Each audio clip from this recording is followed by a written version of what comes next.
घटना पहुंचे तो दोस्तों लाइक और कमेंट जरूर करना। ये कहानी है एक निर्धन व्यक्ति की जिसके पास शिव की भक्ति के अलावा और कोई धन नहीं था। बहुत समय पहले जब हमारे देश में बस और ट्रेन की अच्छी सुविधा उपलब्ध नहीं थी, सफर तय करने के लिए धनवान लोग बैलगाड़ी या घोड़े का सहारा लेते, लेकिन गरीब लोगों के लिए पैदल यात्रा करना ही एकमात्र उपाय था। इसी समय एक निर्धन शिव भक्त ने भगवान केदारनाथ ज्योतिर्लिंग के दर्शन करने का प्रण किया और पैदल यात्रा आरंभ कर दी।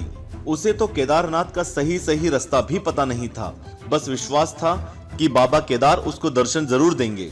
लोगों से रास्ता पूछते पूछते वो आगे बढ़ने लगा और भोलेनाथ का नाम जपते जपते 2 महीने तक सफर करता रहा। 2 महीने बाद जैसे तैसे तब वो केदारनाथ मंदिर के पास पहुंचा तो उसने देखा कि मंदिर के आसपास है सन्नाटा, मंदिर बंद पड़ा है और हो रही है भारी बर्फबारी। उसके मन में बहुत से सवाल उठने लगे। जिज्ञासा भरी आंखों से वो मंदिर की ओर बढ़ता चला गया और उसे उम्मीद की रोशनी दिखाई दिए मंदिर के महंत जी, जो बाबा केदारनाथ की पूजा करके मंदिर के कपाट बंद करके अपने घर को जा रहे थे। उसने महंत जी से कांपती हुई आवाज में बोला, पंडित जी, मैं बाबा केदारनाथ के दर्शन करना चाहता हूँ, कब होंगे मुझे मेरे प्रभु के दर्शन? इसके बाद जो पंडित जी ने कहा वो सुनकर शिव भक्त के पैरों के नीचे से जमीन खिसक गई। पंडित जी ने उसे बताया कि मंदिर के पट अब 6 महीने के लिए बंद हो गए हैं और अब 6 महीने से पहले मंदिर के पट नहीं खुलेंगे। आप भी सोच रहे होंगे भाई आखिर ऐसा क्यों? तो जान लीजिए कि केदारनाथ ज्योतिर्लिंग धाम मंदिर साल में सिर्फ 6 महीने के लिए खुलता है और बाकी 6 महीने बंद रहता है। मंदिर नवंबर में दिवाली के बाद भाई दूज के दिन बंद हो जाता है, क्योंकि इस समय यहाँ पर इतनी बर्फ गिरती है कि पूरा का पूरा मंदिर बर्फ में विलीन हो जाता है और ऐसे समय में मंदिर तक आसानी से पहुंचा भी नहीं जा सकता।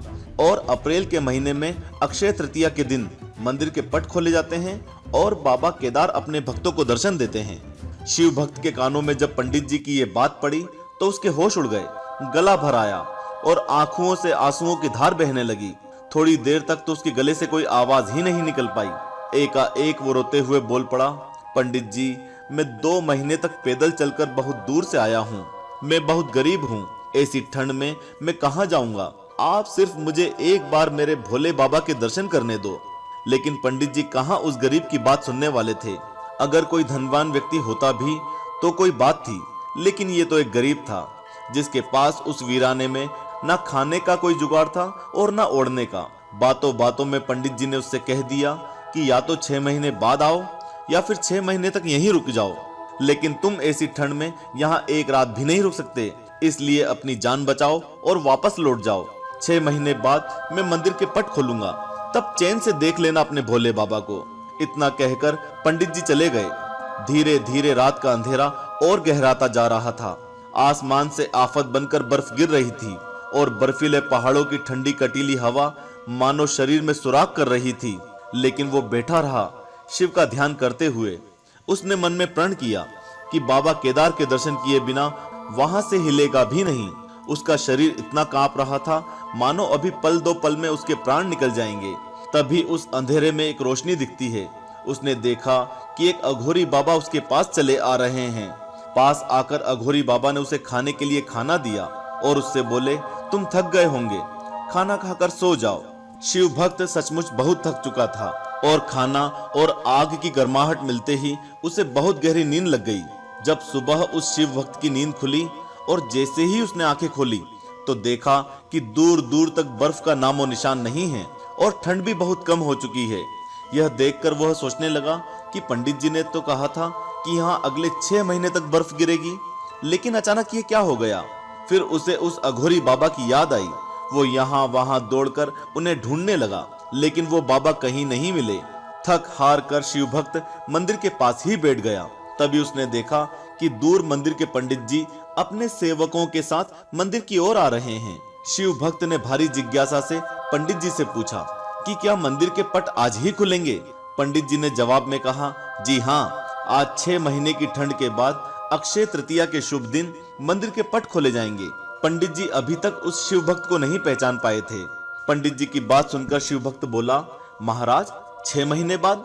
लेकिन आप तो कल रात में ही पट बंद करके गए थे और आपने ये भी बोला था कि अगले 6 महीने तक मंदिर के पट नहीं खुलेंगे।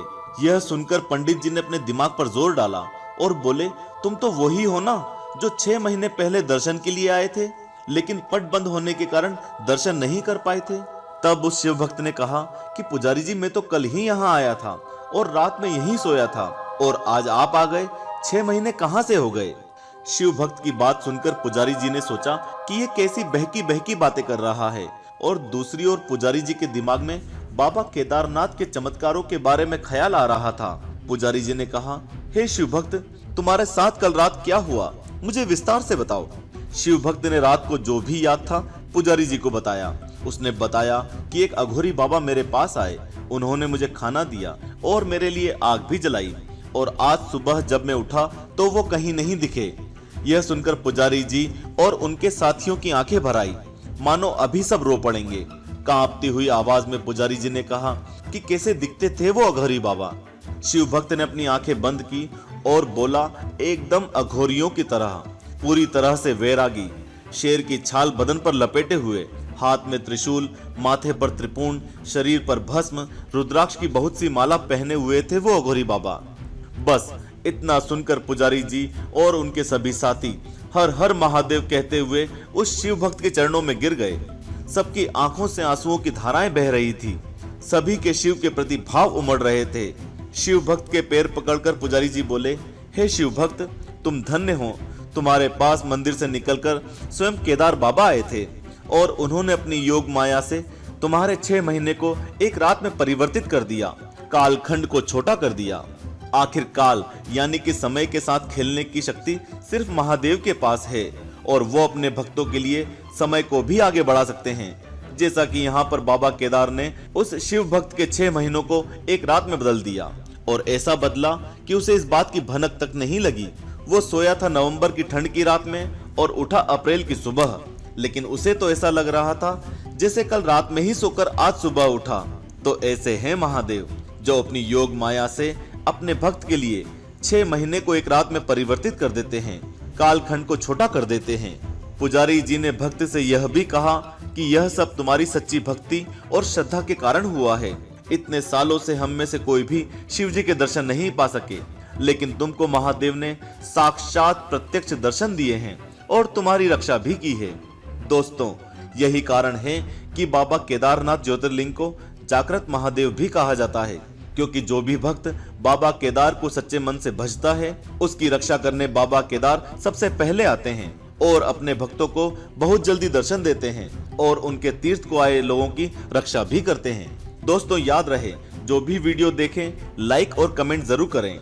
महादेव से जुड़ी दूसरी सत्य घटनाओं के वीडियो के लिंक नीचे डिस्क्रिप्शन बॉक्स में दिए गए हैं। इस वीडियो के टाइटल को एक बार टच करने से डिस्क्रिप्शन बॉक्स खुल जाएगा। आप महादेव से जुड़ी सत्य घटनाएं जरूर देखें। ऐसे वीडियोस आपके और भगवान के बीच के रिश्ते को और मजबूत बनाएंगे और आपके मन को शिव भक्ति से भर देंगे। हे देवों के देव महादेव, सबके कष्ट और दुख नष्ट कर देना, और जो भी लिखे हर हर महादेव, खुशियों से उसकी झोली भर देना। ओम नमः शिवाय। जय जय श्री महाकाल।